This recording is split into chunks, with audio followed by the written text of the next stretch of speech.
Kita tidak bisa menafikan bahwa Rasulullah Shallallahu Alaihi Wasallam adalah sosok pemimpin yang lemah lembut terhadap umatnya.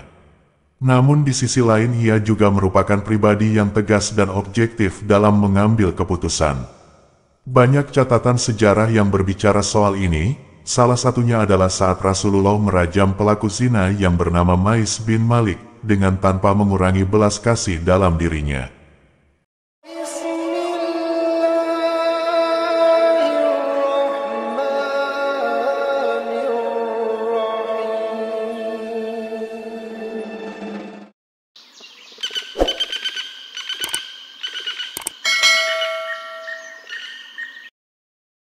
Sebelum mengisahkan seperti apa detail kisah Rasulullah bersikap tegas menindak Mais bin Malik, terlebih dahulu kami singgung bahwa zina merupakan dosa yang sangat besar.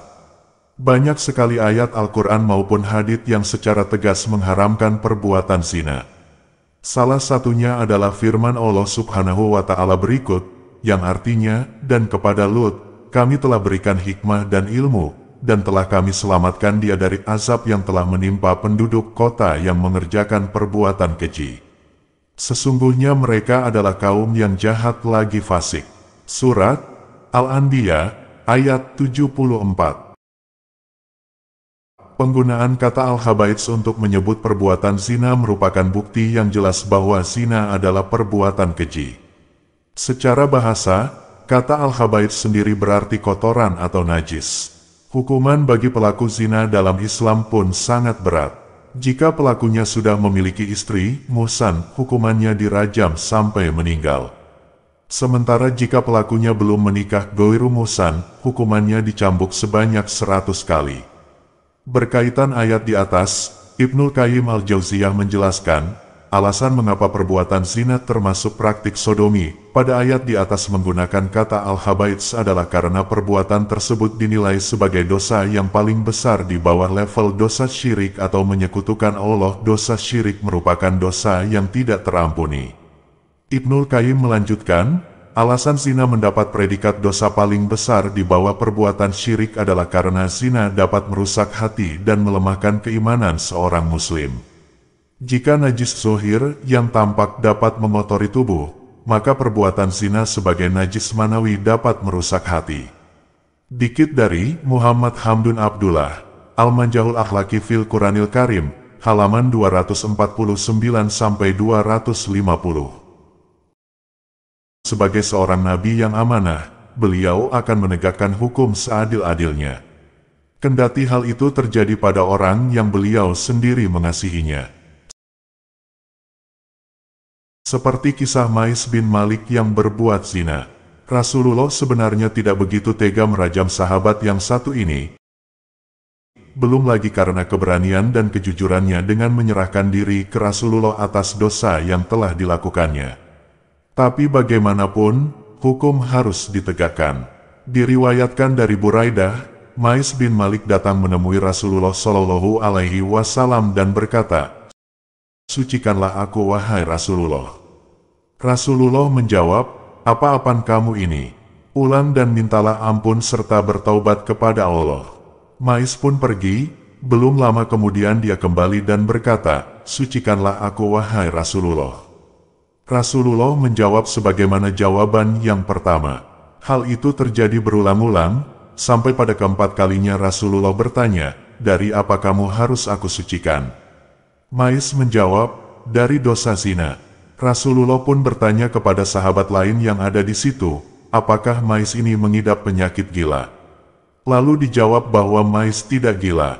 Beliau bertanya lagi, apakah Mais meminum khamr?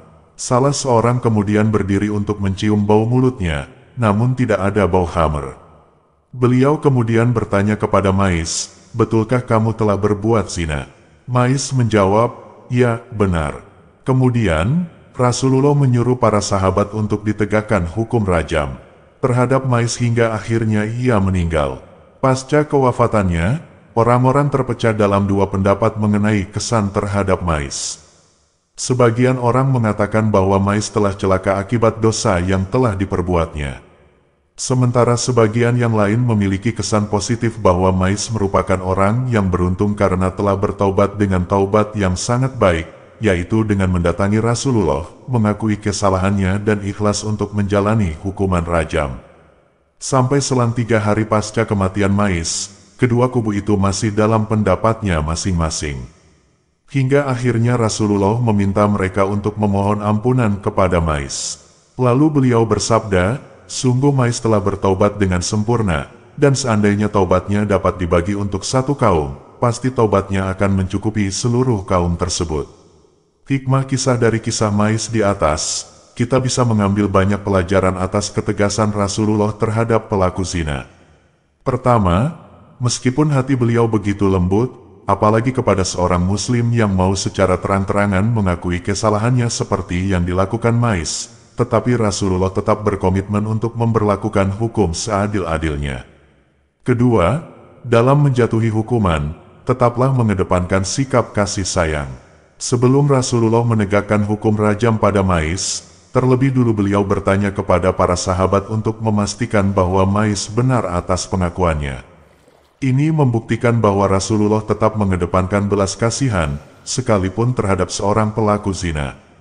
Ketiga, sebesar apapun kesalahan orang lain, tetap harus kita maafkan jika si pelaku sudah meminta maaf.